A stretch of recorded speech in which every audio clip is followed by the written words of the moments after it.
Hello and welcome to another episode of Creation Cryptids.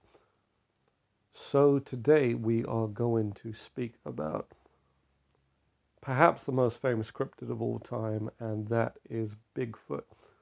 Rather the question, what is Bigfoot or Sasquatch? There are numbers of theories around what these creatures are, but I'd like to just weigh in with my experience over many years of research. I've never had a sighting myself. Here in the UK, we do not have abundance of Sasquatch here, if any. So going on many years of research experience, read a lot, watched many videos, read books. You know, this is really a topic I've been interested in since a child, since I first built up a small collection of unexplained mystery books until now an adult, many years later, and it is still a topic which interests me. So, and I can add to this, I've been interested in wildlife for many years, and now moving a little bit more formally towards it in terms of some involvement with Zoological Society of London, with their fellowship scheme. I've done a little bit of more formal study now, at least some certificates to show for it, in terms of wildlife and biology. So I believe that I don't believe it gives me any more validity, because I believe, we can all be citizen scientists, and anybody's opinion is an opinion that is as valid as anybody else's opinion, in terms of they're perfectly entitled to give it, and anybody can make a discovery whether there's letters behind their name or not. But anyway, I digress. So, what is Bigfoot or a Sasquatch? I believe if we take the sum total of all the sightings, all the reports, all the accounts of encounters with this creature, we're looking at, I wouldn't say undiscovered, but a large bipedal primate. Not a human being, not an ape man, but a primate. Now, I'm going to talk about why I believe this to be true. Again, I have had no personal encounter, so I can only go by what I've read, by what I've watched, by my own research and my own knowledge of primates.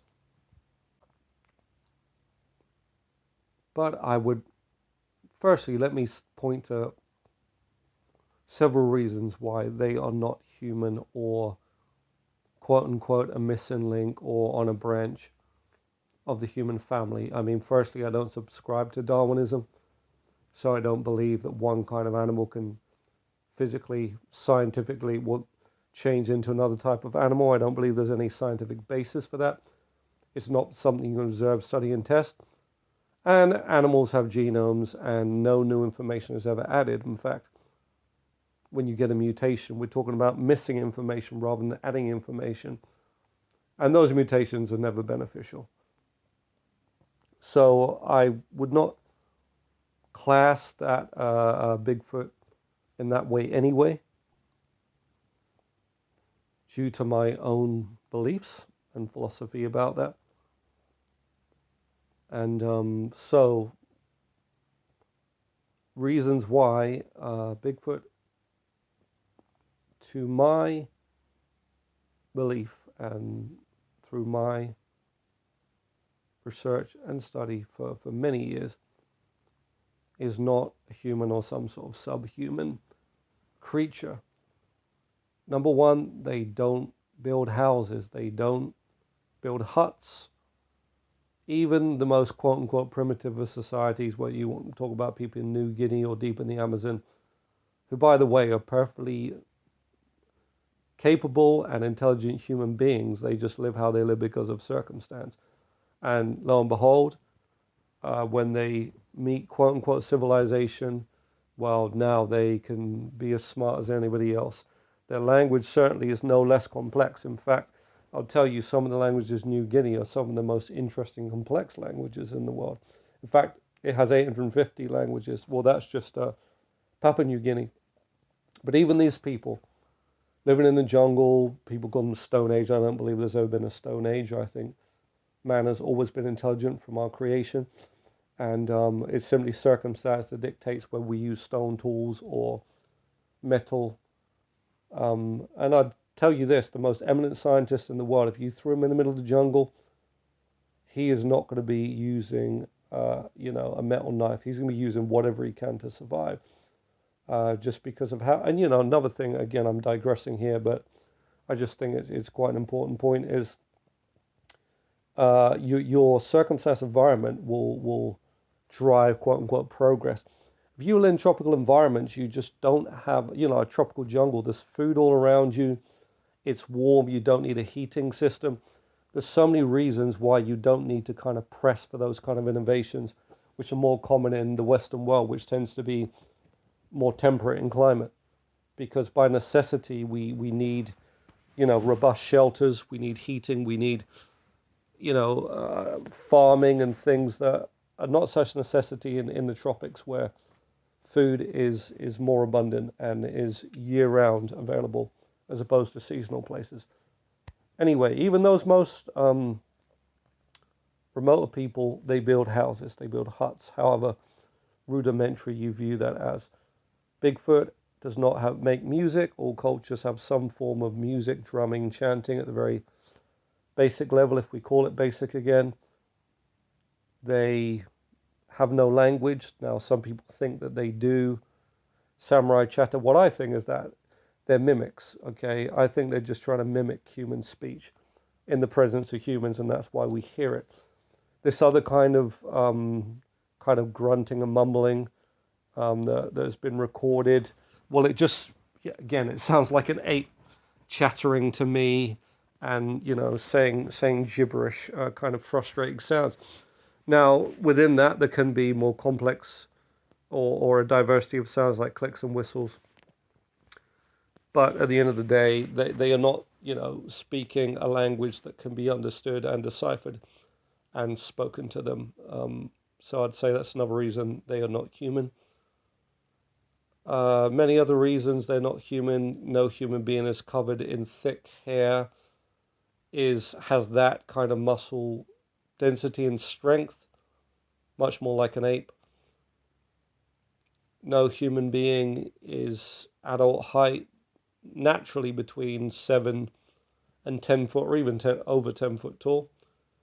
The tallest society is the Dutch, that average 6 foot. The tallest single group of people is the Dinka, who are, some populations average 6'3", but no human being is that tall and large. Other reasons they're not human, again, no evidence of culture, no evidence of tool use.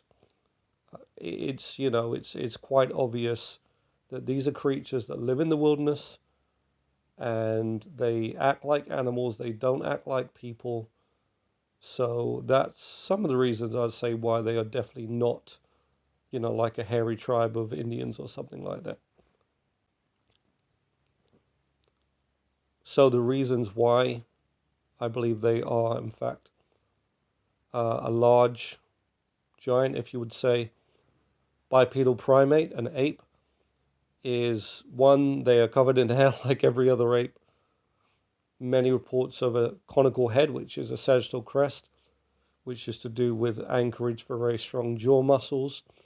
They make primate vocalizations, which interestingly are most similar to a gibbon, which is a lesser ape. I think the Bigfoot Sasquatch is not necessarily a great ape as we see it, but in fact, something more akin to a giant gibbon, which would explain their bipedality, because gibbons, though they're lesser apes, they're the most bipedal, and again, I think that's a bit of a shot at Darwinism. The most intelligent great ape is the orangutan, but it's the least bipedal. The most bipedal, or the one that walks the best, is the gibbon, and it's the least intelligent of the apes.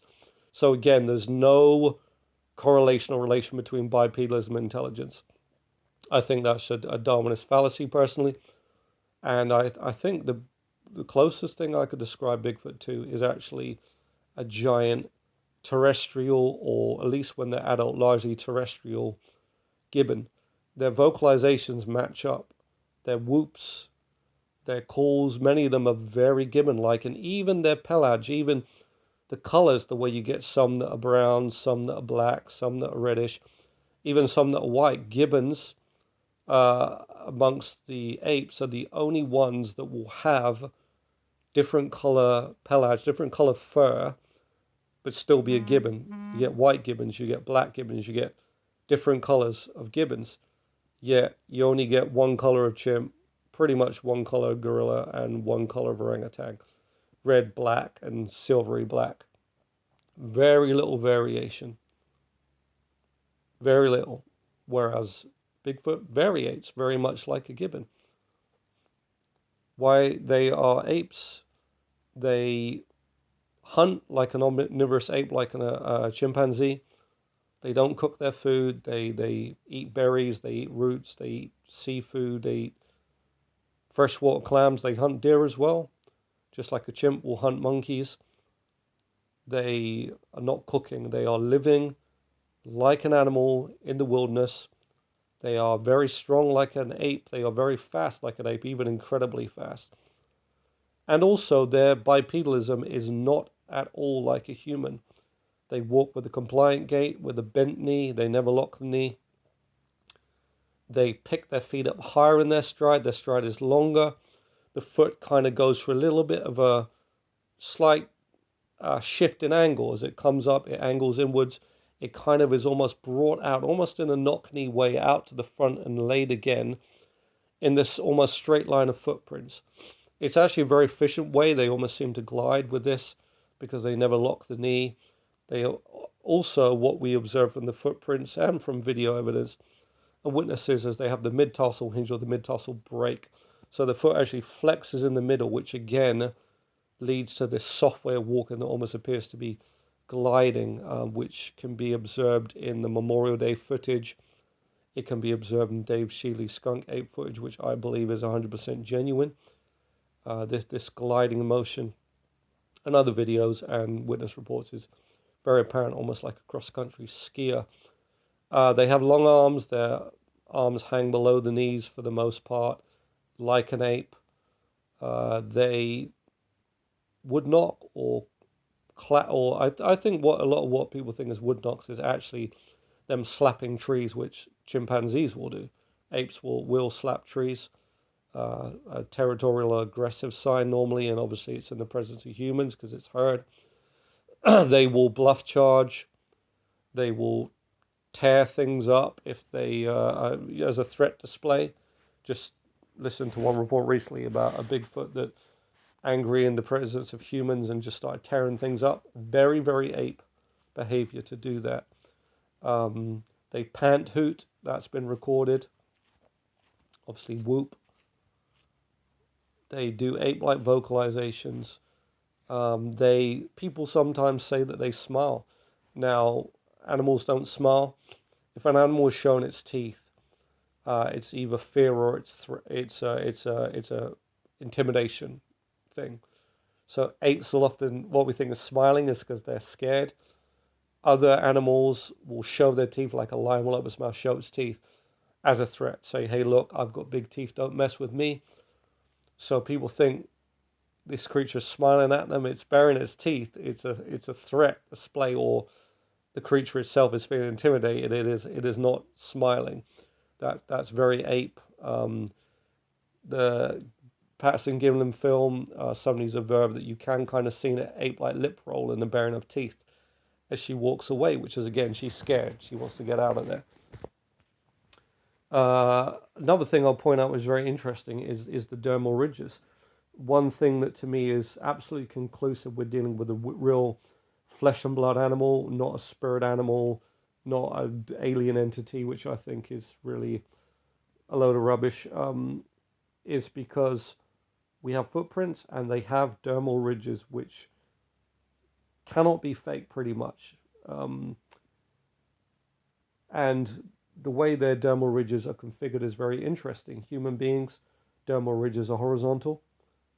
In an ape, they're diagonal. In a Bigfoot footprint, they are vertical. Now, if you were a Darwinist, I'd say, well, that means they're even further than us, because as the dermal ridge is rotating to an ape, diagonal 45 degrees, and it's got all the way straight vertical, which would say Bigfoot's even further away from us than an ape. But of course, I don't subscribe to that. I'm just pointing out they are not human. They're vertical dermal ridges, which is more similar to a diagonal ape dermal ridge than to the horizontal human dermal pattern. Many, many reasons there. Quite obvious. They live out in the woods, don't wear any clothes, hoot and holler, act like an ape in many ways. And another thing I'd say is what throws some people off is because they think their face looks human. Now, let me use an analogy. A thylacine, a Tasmanian tiger, looks a bit like a dog, a canid, but it is not a canid, it's a marsupial. Bigfoot might look a bit like a human, might have arms and legs and walk upright. It might have a nose bridge and a hooded nose. Someone's even described a pointed nose, they said, like an Arab man. That does not mean that it's human, because it looks a bit like a human. When everything else, eye shine, tapetum lucidum, classic nocturnal animal feature. Humans don't have eye shine. And some people say, well, primates don't have that. That's not true. The eye has tapetum lucidum. I'm trying to think if the owl monkey has it as well. Might be possible it does. The night monkey. So yes, of course a primate could have tapetum lucidum. Who says they can't? There's certain creatures within a clade or a class which have different features. There's creatures like a platypus that seems to mix up features of different animals. God is amazing. He's made all sorts of different creatures. And again, eye shine is not the sign of a human being, but the sign of an animal. So that's another thing. Just to me, it's just so clear we're dealing with a bipedal primate, an ape, and though they may appear human in the face sometimes, not always, the skunk ape, much more ape. Even further north, people still see things and say it was very much an ape. Some say no, its face was human, but maybe human-like, mostly to do with a nose bridge and a hooded nose. But that does not make a human. If you look at a proboscis monkey, they have quite a large nose. Obviously not the same as what's reported with Bigfoot, but it does give them a kind of more human-like appearances. In fact, the morphology of the faces of monkeys can be quite varied. That's why I even think people shouldn't think so much ape with Sasquatch, they'll believe it is, but think more like a monkey, they can have very, very different faces. I mean, think of the face of a spider monkey. Think of the face of a proboscis monkey. Think of the face of a snub-nosed monkey. Think of the face of a macaque, or a baboon. They're so very, very different. And with this variability that's observed in the Sasquatch, maybe that is pointing towards even maybe there's some form of giant bipedal macaque. We don't know at this stage. There's no collected specimen that we know of that has undergone scientific rigor, that is out in the open. There's stories about government involvement and everything. I don't know all about that. I can understand from my perspective of studying into the big cat phenomenon why governments would not, really want that to be out there because of things like national parks, login interests.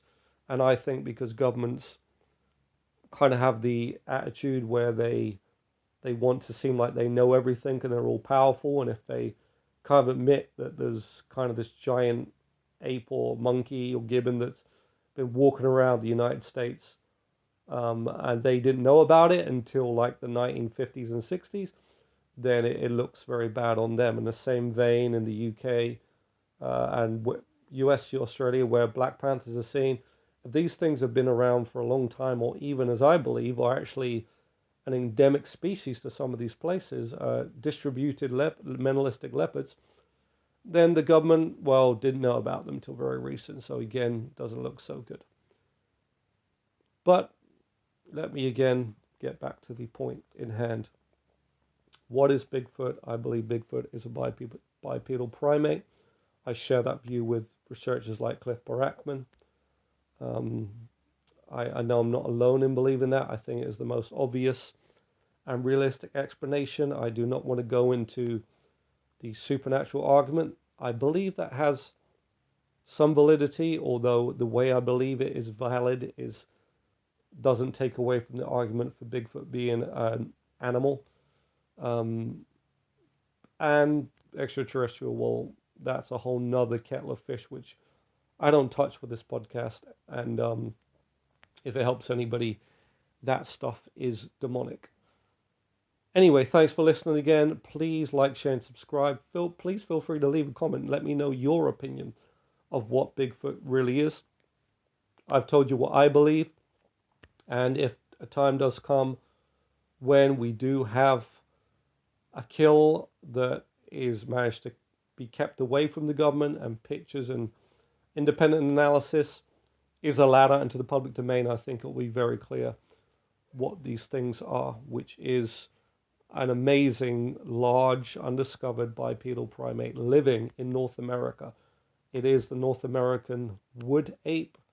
It is the same creature as the yeti and the yowie, but just in different places around the world, and obviously with the variability and the adaptations that you get from a similar sort of creature that lives in different environments. Anyway, thanks for listening. Please check out the other videos. Catch you soon on Creation Cryptids.